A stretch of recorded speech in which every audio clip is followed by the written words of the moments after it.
চলে এসেছে আবার একটা মাটনের রেসিপি, মাটন কিমা কারি।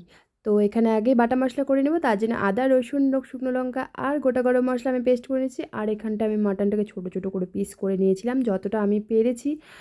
আর এখানটা আমি কড়াইতে এটাকে আমি নিয়ে নিচ্ছি একবারে, কেননা মাটনটা খুবই কম ছিল, 150 গ্রাম ছিল মাত্র। তো তাতে পেঁয়াজ আর দিয়ে দিচ্ছি টমেটো, দই, এতে দিয়ে দিচ্ছি বাটা মশলাটা, আর দিয়ে দিচ্ছি নুন, হলুদ, লঙ্কার গুঁড়ো। এবার দিয়ে দিচ্ছি মিট মশলা, আমি এখানে জিরে দিইনি।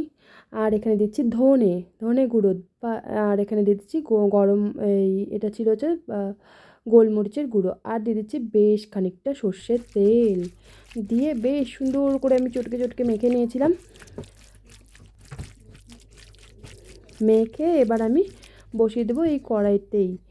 এবার আমি গ্যাসটা তো আমার জ্বালানো ছিল না, আমি প্রথমে হাই ফ্লেমে দেবো, তারপরে আমি খানিকক্ষণ পরেই আমি এটাকে স্লো করে দেব। একদম স্লো আছে আমি এটাকে ঢেকে ঢেকে কষিয়ে কষিয়ে রান্না করব। কিন্তু আমি এতে একটুকু জল ইউজ করিনি, আমি জল ছাড়াই এটাকে পুরোটা মাংসটা বানিয়েছিলাম।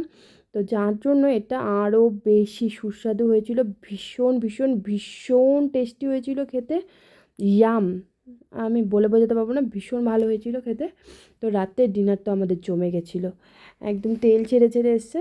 আমি এইভাবে ঢাকা দিয়ে দিয়ে বারবার বারবার করে রান্না করেছি। আর আমার এই কড়াইয়ের ওপরে ঢাকনাটা ছিল স্টিলের, তো মারাত্মক গরম হয়ে গেছিলো, আমার হাতে প্রচণ্ড ছ্যাঁকা লেগেছে।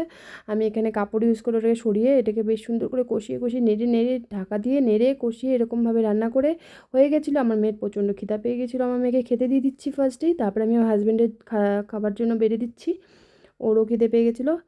তো এই ছিল আমাদের রাতের ডিনার, রুটি আর কষা।